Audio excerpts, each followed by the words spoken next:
Well, what's up, everybody, and welcome to my Monday Night Raw review.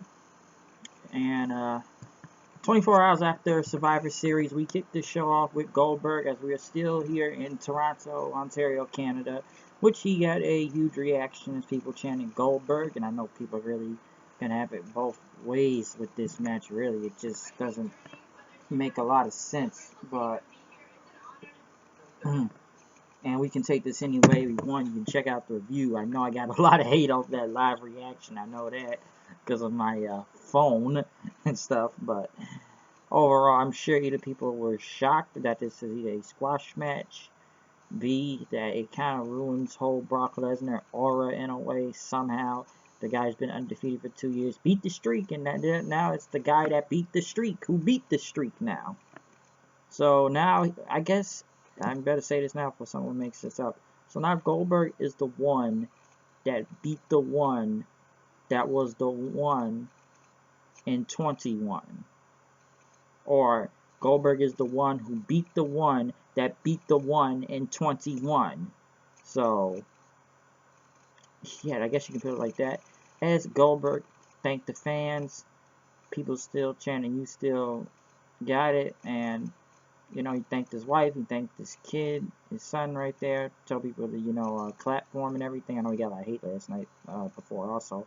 And, you know, he said he came, he fought, he conquered the beast and everything. And, you know, some things got to come to an end. But then he says, I met with Stephanie McMahon tonight, and she asked him if he still had one more ass kicking left in him. And Goldberg pretty much looked at her and says, you know what, yes, you bet your ass I got one more title run left in me. So I guess now Goldberg is going to be going for the title. We don't know if it's the WWE Championship. We don't know if it's that Universal title.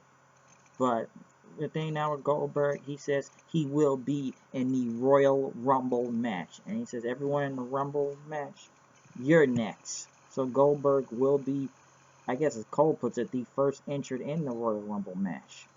So, he will be number one, allegedly. What will Goldberg do? I don't know. It's a good promo from him. No sign of Lesnar or Heyman, but I guess they're really just going to go like he beat him. The New Day came out, saw there were 478 days.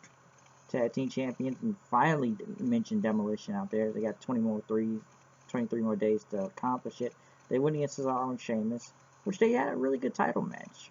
But New Day pretty much did heel tactics to win after Cesaro did like 20-something swings, and once again Ty Dillinger is still over, and they chant 10.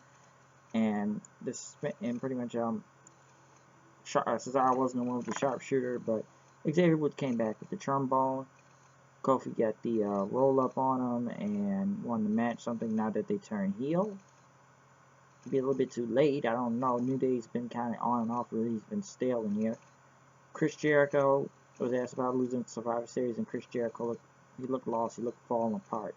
They went to Enzo, which probably has Vince McMahon written all over this segment, walking around naked, you know, asking Cass, you know, to let him in the room and talk about Lil Zoe, or had to block it out. Titus O'Neil told him to put clothes on, and the shining Puerto Rico, whatever, tried to offer him another timeshare, and he went up to Lana and says, how you doing, and everything.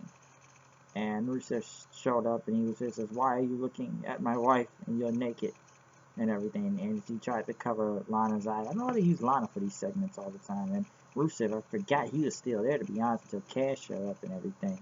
And he says he's going to crush Enzo in the ring. And he says, okay, how you doing? Some people call Enzo Naked Midian out there now.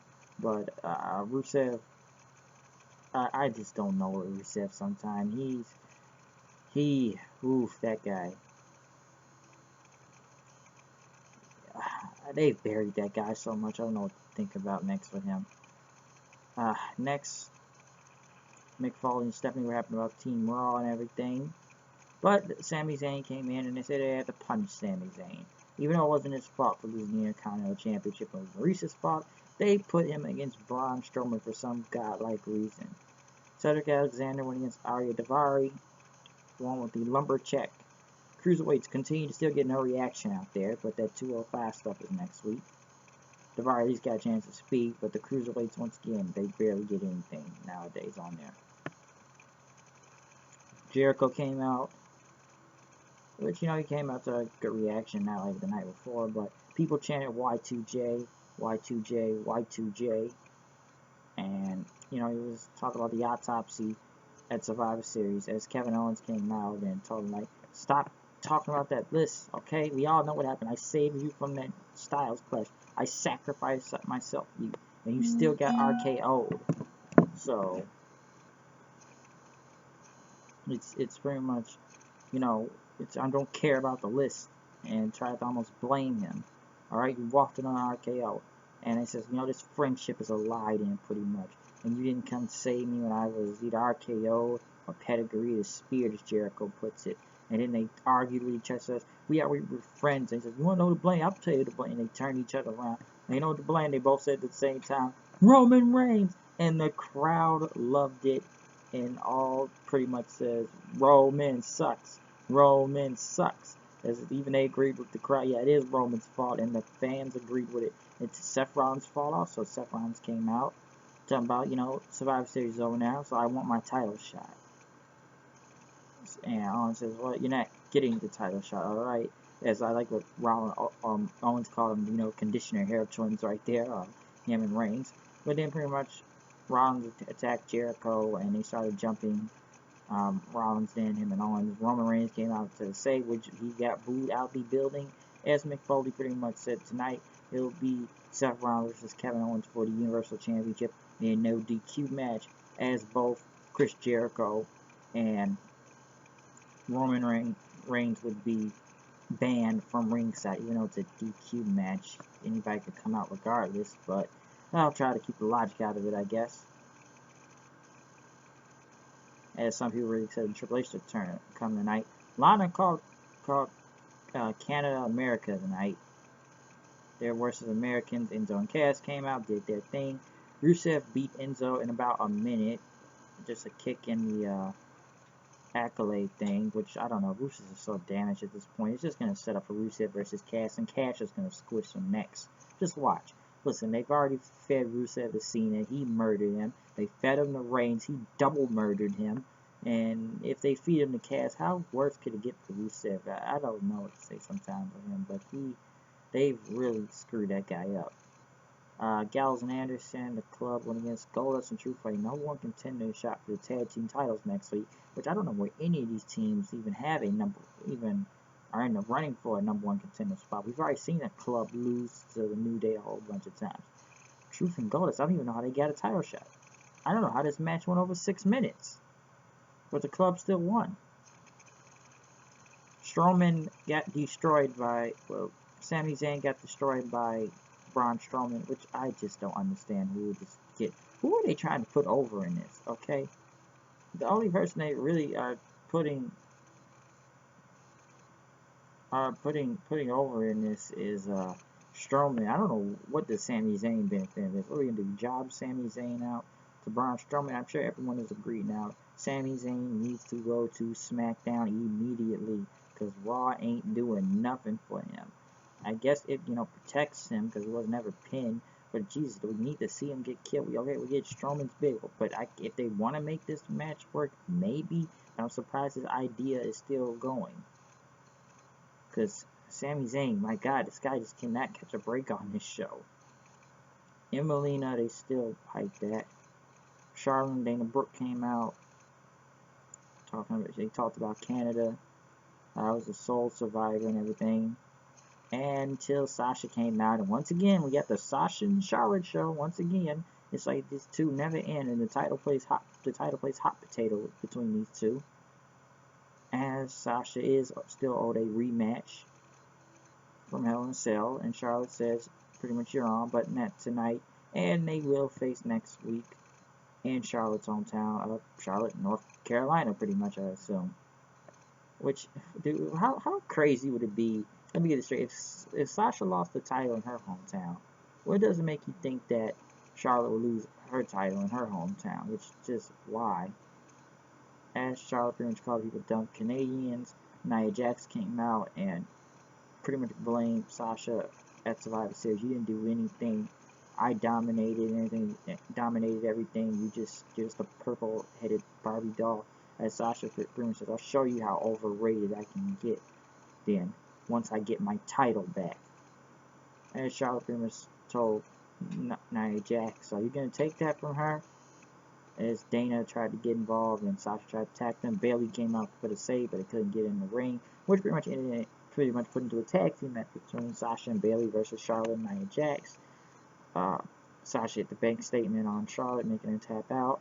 Listen, I don't know why we're still doing these title matches between these two. I feel like it never ends between with them. It's like it just goes and goes. It's a revolving door. It's a division, a women's division that literally revolves around these two. Literally. Do I expect Nia Jax to interfere next week? Yes. But if the title changes again, I don't know what to say about this belt. This women's division is making no sense. Rich Swann versus TJ Perkins versus Noam Dar for a triple threat. And a triple threat for a shot at the Cruiserweight title. Brian Kendrick was on commentary at the 205 thing next week, which the crowd, once again, was quiet as mice. They only reacted when probably somebody did a high spot. It was like no story was really told. It was just it's like it's the X Division. Random spot fest matches. No story behind it, nothing. We get it. They all faced Kendrick before. But the fans didn't know who to cheer. They were all faces. Nobody cared. But Rich Swann, at least he's the one that actually has been getting consecutive wins on this thing.